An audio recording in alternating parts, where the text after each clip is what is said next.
Es día viernes 25 de septiembre, llega a la pantalla de Televicentro la edición de la mañana del Comercio TV.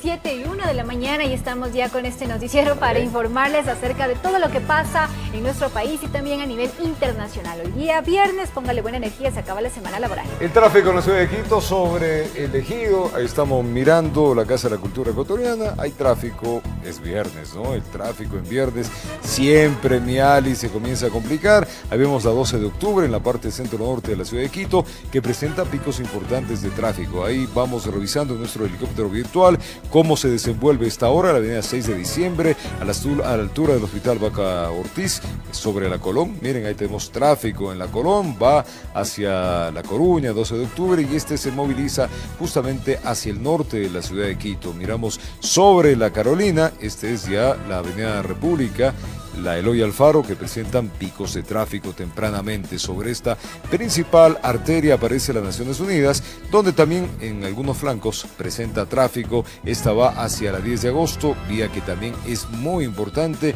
y une a distintos sectores de la ciudad de Quito. Ahí estamos viendo el norte de la ciudad, como ven, está encendido. El norte centro de Quito tiene flujos importantes de tráfico. Nos estamos dirigiendo sobre la avenida Occidental, hacia Carcelén, hacia Calderón, hacia la parte norte de la ciudad de Quito, donde hay mayor tranquilidad, pero hay flujos importantes de tráfico, sobre todo en las direcciones que se va hacia la Simón Bolívar. Bien, ahí estamos viendo cómo pues, se desenvuelve la ciudad, sumamente grande y movida en este día viernes. Así está el tráfico en el centro norte de Quito y norte de la ciudad. Bueno, ya sabe, entonces a tomar todas las precauciones, a salir también tempranito de la casa para que pueda llegar a tiempo y no corra y no le meta al acelerador. Bendiciones para este día, hay mucho para contar.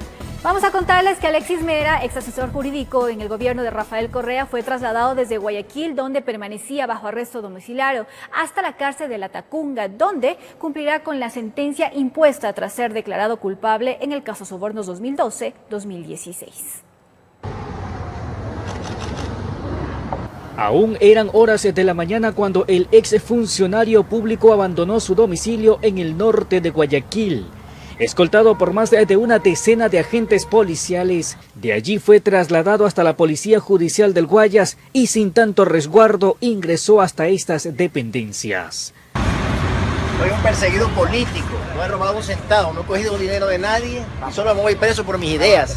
Soy un preso de conciencia, eso es lo que sucede. Es una justicia corrupta que me está persiguiendo. Aquí se cumplieron los protocolos, se le hizo el examen médico pertinente, el registro dactilar en lo que respecta al tema de criminalística. Esta tarea tomó más de una hora en el interior de la PJ. Desde allí lo prepararon con la indumentaria adecuada para luego proceder con su traslado definitivo hasta el Centro de Rehabilitación Social Sierra Norte de Cotopaxi. Yo no voy a ir a ningún centro de salud, yo voy a ir a la cárcel porque cumplo con mi deber y he dado la cara en este país. Acá está el vehículo. Pero la persecución política ha llegado a que tenga que enfrentar la cárcel, la voy a enfrentar con honor, porque para mí la cárcel es un honor. Mera fue detenido el 31 de mayo del 2019 como parte de las investigaciones en torno a los delitos de cohecho, tráfico de influencias y asociación ilícita.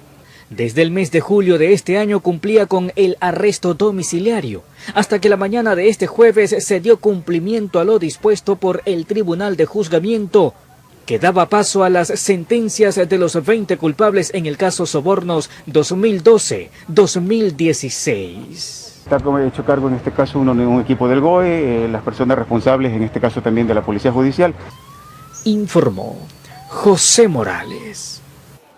Y tras la ejecución de la sentencia en el caso Sobornos, Viviana Bonilla perderá la dignidad de asambleísta y la legisladora fue comunicada de la resolución de la Corte Nacional de Justicia. Veamos.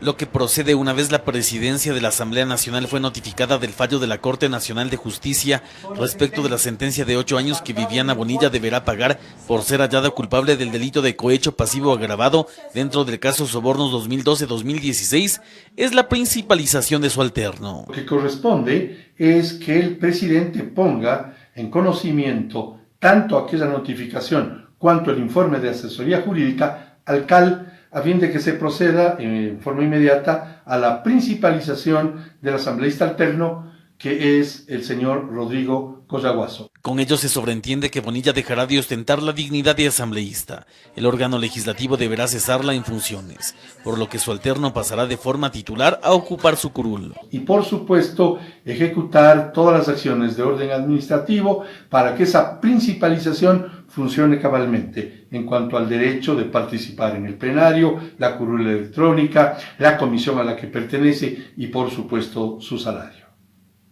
Será este viernes o máximo el primer día hábil de la semana siguiente que el Consejo de Administración Legislativa tomará conocimiento del tema. Posteriormente se seguirá con el trámite legislativo que se marca en el artículo 115 de la ley que rige al Parlamento. Viviana Bonilla, además de alcanzar la dignidad de asambleísta, fue gobernadora del Guayas en 2012 y secretaria del Ministerio de la Política en 2014. Informó Javier Rosero. Y la audiencia de juzgamiento en contra de Walter Solís, procesado por el presunto delito de peculado, fue suspendida. La misma se reinstalará el próximo 1 de octubre. Durante la diligencia efectuada este jueves, se presentó su prueba documental y se recibió la prueba por parte de la defensa de Solís. Autoridades investigan un informado quien aparentemente le prestaba un teléfono móvil a Daniel Salcedo para que tenga contacto con el exterior. Salcedo, procesado por delitos de corrupción en los hospitales de seguridad social, está recluido en la cárcel del Inca desde finales de julio. Veamos.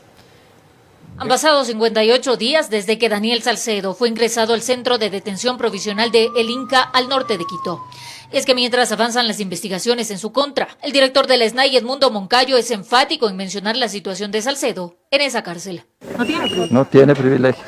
Alguien dice Moncayo que al parecer le prestaba el teléfono celular al PPL Daniel Salcedo. Hay un análisis de inteligencia que determinó que un servidor policial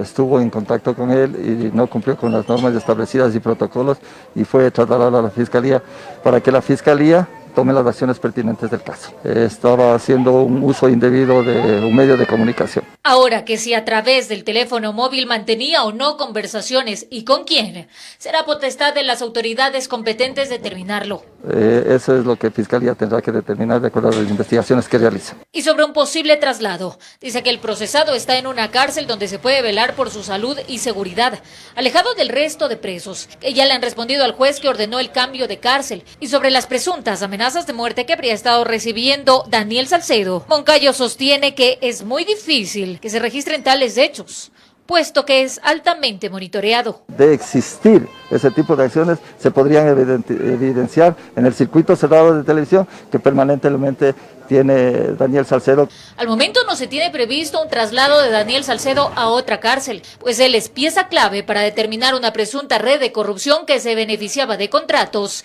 en plena emergencia sanitaria en hospitales de la Seguridad Social. Informó Marilyn Jaramillo. Ahora protegerte del COVID-19 depende de tus acciones. Es importante mantener distanciamiento social en todos los lugares públicos. Cuida que estés alejado 2 metros de otras personas y no realices reuniones presenciales si no es necesario. Recuerda que la pandemia aún no termina. Cuida de ti y de tu familia.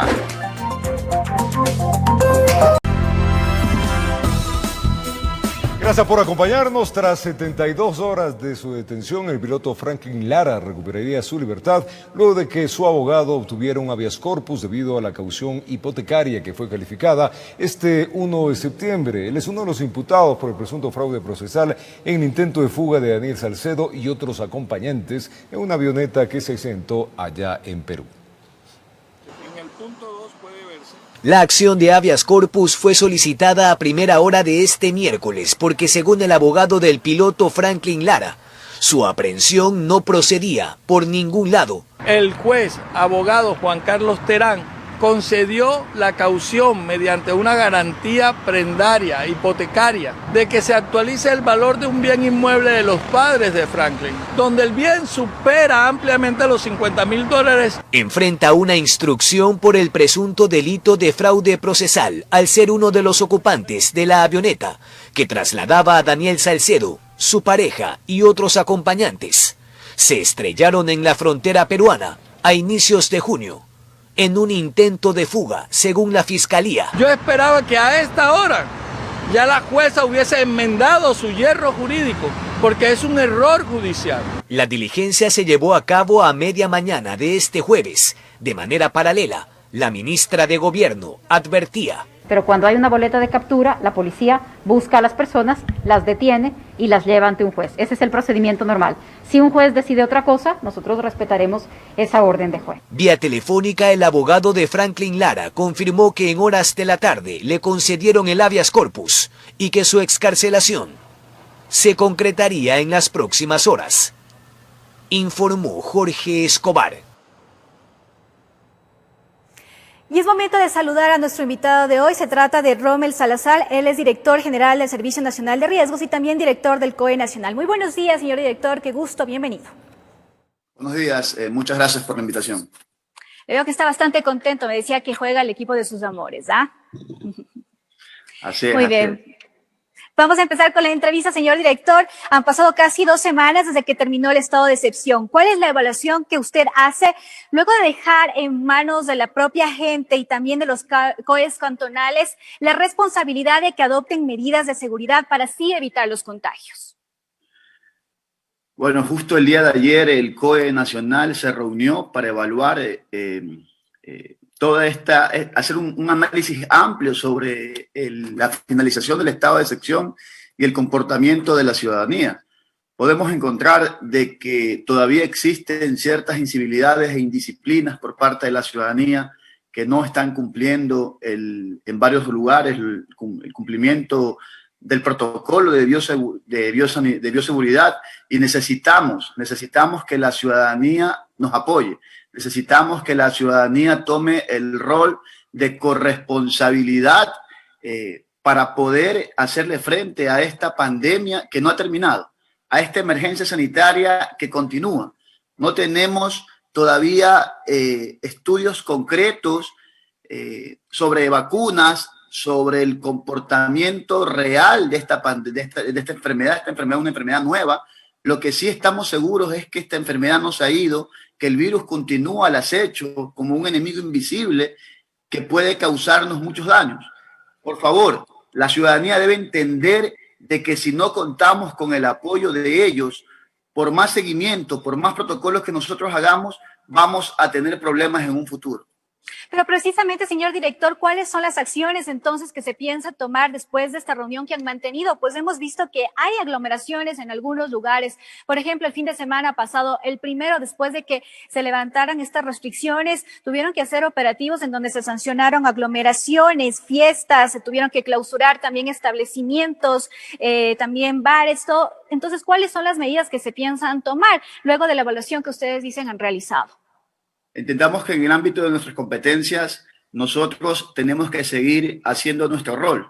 Tenemos que seguir trabajando, creando controles para ese universo de personas que no han entendido todavía de que esta enfermedad mata. Nos hemos reunido el día de ayer en la mañana, hemos participado de la sesión de la AME, de la Asociación de Municipalidades del Ecuador, con su presidente, con su director ejecutivo y con todos los representantes de los 221 municipios del Ecuador, del país.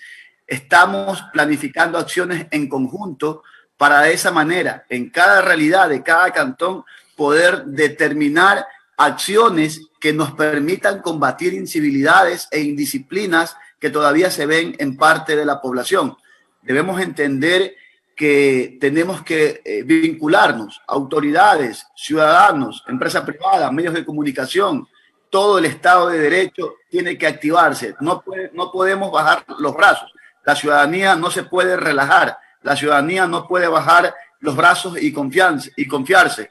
Debe ayudarnos, cumpliendo los protocolos de bioseguridad y siguiendo las normativas, definiciones que muchas ya están estipuladas en la ley, en el marco jurídico del país, y otras se han creado para poder hacer frente a esta pandemia.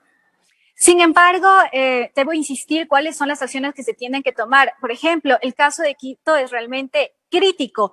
El número de contagios creció. Solo en septiembre se reportó un incremento de 10,000 casos. Y también, según el alcalde de acá de la ciudad, el número de fallecidos tampoco ha decrecido. insisto, ¿cuáles son las acciones que se tienen que tomar? Porque si bien es cierto, usted dice que la responsabilidad está en la ciudadanía, están también en los COE cantonales, ustedes son el ente rector sobre los COE cantonales incluso, ¿y qué medidas se tiene que tomar? Porque el número de contagios sigue creciendo aquí, al menos en la ciudad de Quito. Entendamos que el estado de excepción ya terminó, la emergencia sanitaria continúa. El COE nacional, con las instituciones que conforman parte de esta gran plenaria, toma definiciones, hemos tomado definiciones, estamos reuniéndonos y recorriendo el país para tratar esta pandemia según su coyuntura en el territorio. Recordemos que todos los territorios son diferentes y tenemos que tomar acciones según el comportamiento ciudadano y la velocidad de la pandemia. Nuestras intendencias, nuestras comisarías, el Ministerio de Salud Pública, el Ministerio de Gobierno, el Servicio Nacional de Gestión de Riesgos y varias instituciones, la ANT, por intermedio del Ministerio de Obras Públicas, continuamos realizando nuestro trabajo, continuamos realizando controles, continuamos planificando estrategias con los gobiernos autónomos descentralizados. El día lunes mantuvimos como COE Nacional una reunión, como todos los lunes, con el equipo técnico del Distrito Metropolitano de Quito para ir evaluando acciones, para ir evaluando las estadísticas del comportamiento e incivilidad de la ciudadanía. Entendamos que esta es una enfermedad o esto es una pandemia dinámica. Me cuido, bajo o desacelero el nivel de contagio. Me cuido y cuido al entorno con el cual me desenvuelvo, sea este familiar, social, laboral. Entendamos que por muchas acciones que tomemos como autoridades, si no tenemos el apoyo de la ciudadanía, esas acciones serán momentáneas. Esas acciones no van a tener el resultado que todos esperamos, que es bajar el nivel de contagio, de desaceleración de la enfermedad, y que también se entienda de que como COE Nacional seguimos activos, seguimos operativos, seguimos recorriendo los territorios, pensando en dos factores importantes. El primero, como gobierno, salvaguardar la vida y la integridad de la ciudadanía, y el segundo, no menos importante, fortalecer la reactivación económica. Ahora, ¿no se ha pensado, como usted mismo lo ha manifestado en otras ocasiones, tomar acciones como un estado de excepción o toque de queda focalizado justamente en estos lugares en donde existe mayor riesgo de contagio?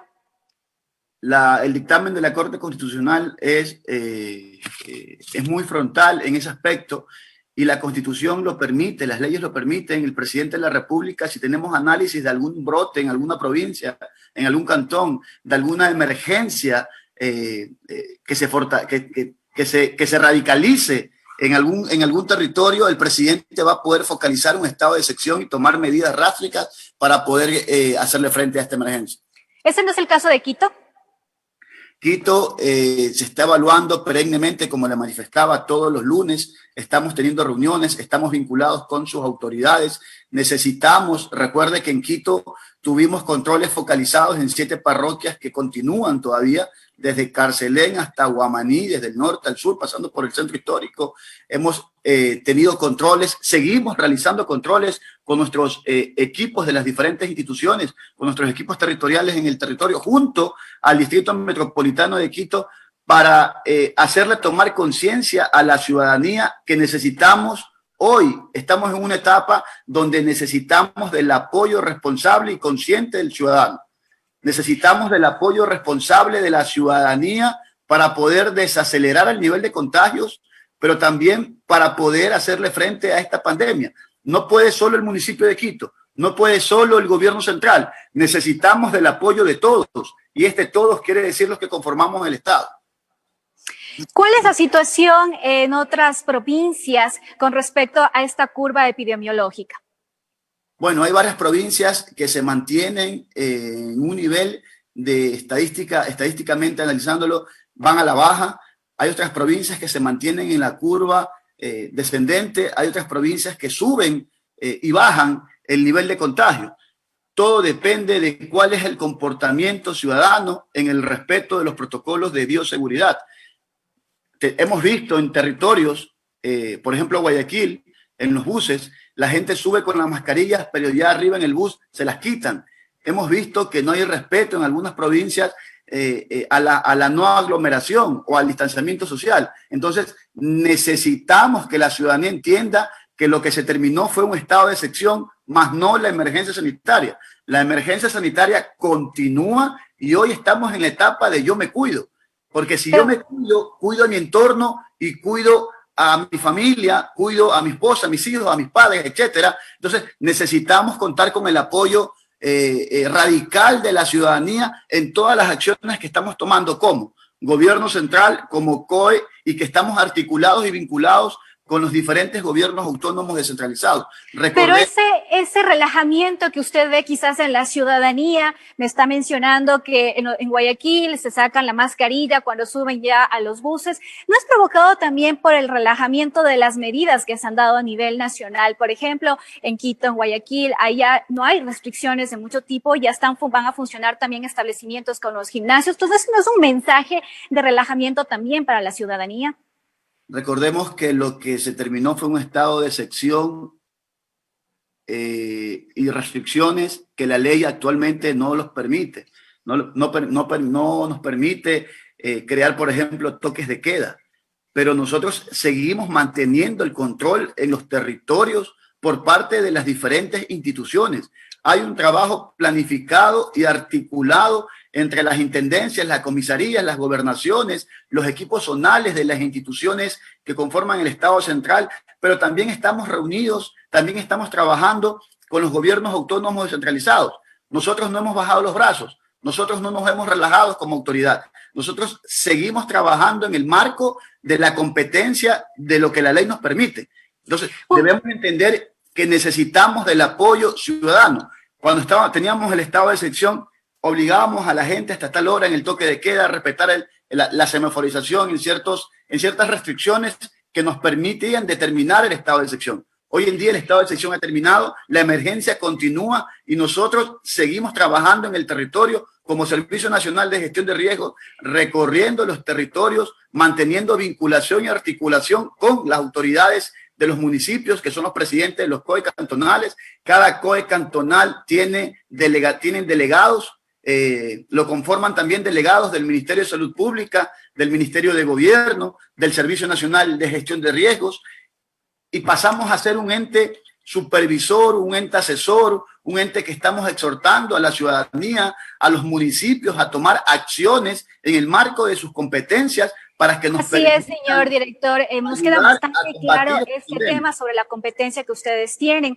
Queremos pasar a otro tema importante que ha ocurrido en los últimos días y es cuál es la situación y la evaluación que se hace en cuanto a la caída de ceniza en los lugares que fueron afectados por el volcán Sangay. ¿Se puede hacer ya un cálculo de la población que ha sido afectada? Tenemos desde el día domingo a las 4 de la mañana, 4:40 de la madrugada, que nos llegó la alerta. Hemos activado el Sistema Nacional Descentralizado de Gestión de Riesgos. Desde el día domingo hay varios ministros que están recorriendo los territorios. El día lunes hemos estado con la señora vicepresidenta de la República, con el ministro de Obras Públicas, con el ministro de Agricultura, con el gerente de Ban Ecuador. Varias instituciones del Estado se hicieron presentes en las zonas afectadas. Primero, levantando el informe con los equipos territoriales para hacer un análisis pertinente. Hemos encontrado que hay un total de 72.000 animales que han sido afectados producto de la caída de ceniza en la provincia de Chimborazo, Bolívar, Guayas y Los Ríos. También sobre la superficie con afectación parcial agrícola. Tenemos que cerca de 114.000 hectáreas recibieron este impacto fuerte también en las provincias de Chimborazo, Bolívar y Los Ríos. ¿Cuál es la ayuda que se les va a dar precisamente a los ganaderos y a los agricultores afectados? Para eso hemos recorrido el territorio junto a varias autoridades, al equipo del presidente Lenín Moreno. El presidente hace varios días atrás estuvo en Cumandá recorriendo la zona afectada en la provincia del Chimborazo con varios ministros, con la vicepresidenta. Se ha reunido con varios productores agrícolas y hemos determinado acciones como gobierno nacional. Nuestra primera respuesta va a ser diferir los créditos, las deudas que han adquirido estas personas que se encuentran afectadas para que inicien a pagarlas desde el mes de marzo, y se van a crear nuevos créditos para los hombres de hasta $5.000 y para la mujer agrícola de hasta $3.000 con una sola firma. Desde Banco Ecuador se está trabajando con brigadas en el territorio, se está trabajando con brigadas del Ministerio de Ambiente, del Ministerio de Agricultura, del Servicio Nacional de Gestión de Riesgos. Estamos llevando asistencia humanitaria, hemos repartido cerca de aproximadamente 160.000 mascarillas, hemos repartido cerca de 22.000 kits Volcán para salvaguardar la salud de la ciudadanía. Nuestros equipos continúan trabajando con los gobiernos autónomos descentralizados, con los alcaldes. Estamos vinculados todos los días manteniendo reuniones para ir revisando la planificación de ayuda hacia las personas y hacia estos sectores que se han encontrado afectados por la caída de ceniza. Muchas gracias, señor director, por la información que nos ha proporcionado el día de hoy en cuanto a la pandemia, la situación que se vive respecto a esta emergencia sanitaria y también a la caída de ceniza por el volcán Sangay. Le deseo un excelente día. Muchas gracias. Muchas gracias a ustedes. Bendiciones. Nos vamos a un corte comercial, amigos televidentes, pero ya retornamos con más información aquí en El Comercio TV. Gracias por acompañarnos. Seguimos informándoles acá. La Fiscalía General del Estado formuló cargos por el delito de homicidio contra 5 oficiales de las Fuerzas Armadas en servicio pasivo por la muerte de 3 uniformados el 30 de septiembre de 2010. No se descarta la posibilidad de que el expresidente Rafael Correa también sea procesado por este hecho. A pocos días de cumplirse 10 años de la revuelta policial del 30 de septiembre del 2010 y a 6 días de la prescripción de la acción penal por la muerte de los uniformados Froilán Jiménez, Darwin Panchi y Jacinto Cortés, la Fiscalía General del Estado da un giro para que arranque un nuevo proceso bajo la figura de homicidio. La Fiscalía ha trabajado con total objetividad desde el momento que me ha sido designado este caso. Ha sido el interés de que se obtenga la verdad de los hechos. Hemos realizado la formulación de cargos. Existen derechos de las víctimas que no podemos negar. Con la formulación de cargos se ha interrumpido ya la prescripción y durante este tiempo vamos a aportar con elementos en conjunto con los procesados de cargo y de descargo a fin de encontrar la verdad de los hechos. La imputación penal durará 90 días, tiempo en el cual los 5 oficiales de las Fuerzas Armadas en servicio pasivo, Luis C., Vicente G., Jorge M., Jorge P., y Egel P. deberán demostrar su inocencia. ¿Ellos estuvieron en el operativo o estaban coordinando el operativo? Fueron parte del operativo, fueron parte de la incursión en el Hospital de la Policía Nacional y que de acuerdo a los estándares y convenios internacionales no se puede realizar ese tipo de intervención en casas de salud, ni en momentos de guerra, ni la Policía Nacional ni las Fuerzas Armadas. Hechos registrados cuando el expresidente Rafael Correa fue evacuado del Hospital de la Policía Nacional, lo que le podría generar un nuevo proceso penal. Podría darse la vinculación de más servidores militares, pueden ser servidores policiales, pero en este caso, si aparecen más elementos de convicción, podría ser que se podría dar una reformulación de cargos contra la persona directa que emitió la disposición para que se incumpla la orden de operación de una salida del Hospital de la Policía, como es Rafael Correa Delgado. Para la defensa de los imputados no existirían argumentos legales que sustenten la acusación. Cree que no existen argumentos, más sin embargo, respetamos como el que más las decisiones judiciales, vamos a enmarcarnos en un procedimiento legalmente establecido y en su momento oportuno se verán los resultados. Vale decir que el Código Penal con el que están siendo ellos procesados no determina una autoría mediata, sino una autoría directa, por lo tanto deberían estar aquí las personas que presuntamente han disparado el arma con la que fueron asesinados las personas, pero eso no consta acá, entonces no sé cuál va a ser el nexo causal que tenga Fiscalía para presentar esto ante la jueza en su momento dado y determinar que existe una posibilidad de un llamamiento a juicio. Como medida cautelar contra los 5 se dispuso la presentación cada 15 días ante la Fiscalía General del Estado y prohibición de salida del país, informó Héctor Romero. Y en Guayaquil, la ministra de Gobierno solicitó información sobre las inversiones del ISPOL a cargo de la Compañía de Valores de Cebale, tras denunciar presuntas irregularidades en la adquisición de papeles sin respaldo. María Paula Romo mantuvo una reunión con la interventora designada por la Superintendencia de Compañías, pues se advierte un perjuicio que supera los $500 millones. Es otro presunto latrocinio que ocupa a la ministra por un perjuicio al ISPOL que asciende a $800 millones en operaciones bursátiles efectuadas por el Depósito Centralizado de Compensación y Liquidación de Valores. Hoy llegó a las oficinas de Guayaquil a pedir cuentas. ¿Qué tiene de Cebale en su custodia, que los documentos que en el portafolio constan como bonos del Estado ecuatoriano sean transferidos a nuestra cuenta en el Banco Central del Ecuador. Ya más adelante el DCVALE tendrá que explicarles a sus propias autoridades de control cómo podía tener en custodia bonos. DCVALE adquirió papeles de 4 empresas, aparentemente sin ningún respaldo financiero. Nuestro principal interés es recuperar el dinero y que se esclarezca quiénes son los responsables para que la justicia determine qué es exactamente lo que sucedió. Una de las cabezas identificada por la secretaria de Estado es Jorge Osvaldo Cherres, quien estaría al frente de las empresas IFCorp y HYBF. Sabemos que se ha revocado su visa, es lo único que se conoce hasta el momento. Las investigaciones y los procesos judiciales tienen su propia vía, así que habrá que esperar que esas vías se activen plenamente para poder responder su pregunta. Tras una investigación interna solicitada por el Ministerio de Gobierno, se entregó una lista de generales, tanto en servicio activo como pasivo. Según el comandante de la Policía Nacional, no habrá espíritu de cuerpo para nadie. ¿Está en juego la seguridad de los policías, la atención incluso de salud? Gracias, la pregunta, Jorge, no. Todas las prestaciones del Instituto de Seguridad están garantizados en una norma.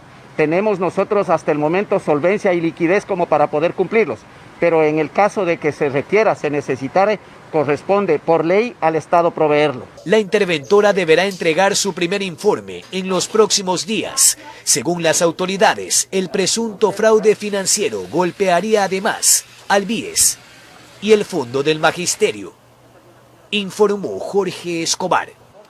Vamos a contarles ahora que un grupo de policías en servicio pasivo anuncia acciones legales ante la presunta estafa millonaria que se investiga en las inversiones que realizó el Instituto de Seguridad Social de la Policía Nacional. Veamos. La presunta estafa de $532 millones que se investiga en las inversiones que realizó el Instituto de Seguridad Social de la Policía Nacional preocupa a los uniformados en servicio pasivo. Vamos a emprender acciones legales en contra de los funcionarios del ISPOL de todas esas fechas. Los aparentes movimientos irregulares de los fondos del ISPOL se habrían producido en 2 operaciones realizadas en el año 2015 hasta el 2017. Nos llama la atención que recién en el año 2020, luego de cuántos años, salga a la luz este desfalco millonario. Observación que también lo comparte la ministra de Gobierno, María Paula Romo. Durante muchos años, los órganos de control aparentemente no se dieron cuenta que esto estaba funcionando o que esto no estaba funcionando de manera correcta, y eso también tendrá que ser investigado y es parte de lo que estamos exigiendo de las autoridades.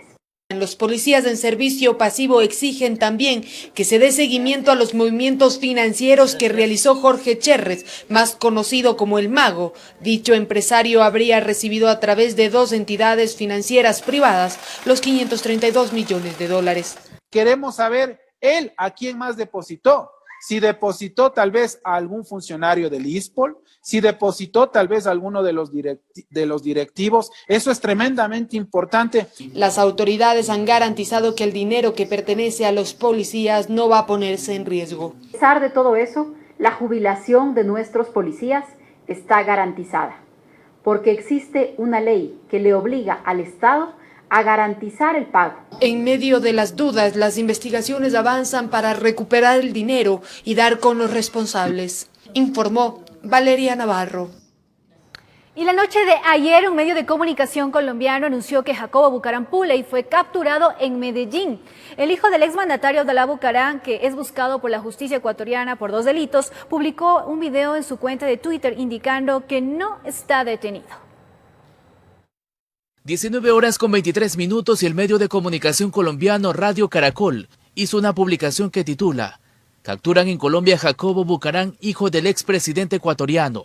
Lo redactó el periodista Orlando Villamar, detallando que pudo establecer que fue detenido en Medellín por ser requerido en nuestro país por la justicia y porque se encontraba de forma ilegal en Colombia, y que fue un procedimiento entre la Policía Nacional y Migración colombiana la tarde de ese jueves 24 de septiembre, y menciona de una posible expulsión en caso de no ser requerido por Ecuador. Inmediatamente de esa noticia se hicieron eco varios medios de comunicación ecuatorianos, pero media hora después, el mismo Jacobo Bucaram lo desmintió en su cuenta de Twitter y con un video que lo colgó en redes sociales. Estoy totalmente libre, 24 de septiembre, 8 de la noche. Aún se desconoce dónde se encuentra y tampoco hay un pronunciamiento de la ministra de Gobierno sobre lo que se ha generado ese jueves. Jacobo Bucaram Puley es acusado por la Fiscalía por el delito de tráfico de bienes patrimoniales, también por asociación ilícita en la venta ilegal de medicinas, junto a sus hermanos Dalo y Michelle y su cuñada Gabriela Pazmiño, informó Charlie Pisa. Presuntas irregularidades en contrataciones, pago de viáticos y permisos, asesores y asistentes de asambleístas fueron hallados por la Contraloría, tras un examen especial realizado a las operaciones administrativas y financieras del Legislativo. La Contraloría General del Estado ejecutó el examen especial a las operaciones administrativas y financieras de la Asamblea Nacional en el periodo de marzo del 2018 a marzo del 2019 y al proceso de contratación, control de asistencia y pago de remuneraciones de los asesores y asistentes de los legisladores por el periodo de mayo del 2017 a marzo del 2019. 13 fueron los resultados. Presuntas irregularidades entre las que figuran la contratación de asesores y asistentes que no contarían con el perfil para ejercer dichos cargos. Aunque en el informe no se establecen nombres, detalla, por ejemplo, que un asambleísta de Guayas contrató a un asistente que en su hoja de vida establece como experiencia administrador de bares y restaurantes por 5 meses, administrador de cocina durante 5 meses, cocina tradicional 20 horas, repostería peruana 20 horas y así varios cursos culinarios, mientras que un asesor 2 establece como experiencia únicamente en empresas privadas, que va desde organización de eventos hasta decoración de interiores. A esto se suman supuestos pagos irregulares de viáticos por residencia, sin cumplir los requisitos. Por ejemplo, al asesor 1 de un asambleísta de Los Ríos se le habría cancelado $7,500 porque en su declaración juramentada establece a su domicilio como La Tacunga. Sin embargo, documentos como el certificado de votación establece que vive en Quito. Verdaderos abusos para la legisladora Cristina Reyes, quien señala que lamentablemente la normativa para este tipo de contrataciones es flexible. Es decir, la normativa permite en algunos casos, bajo los criterios discrecionales de los legisladores, contratar a algunas personas que a lo mejor no cumplan con el perfil.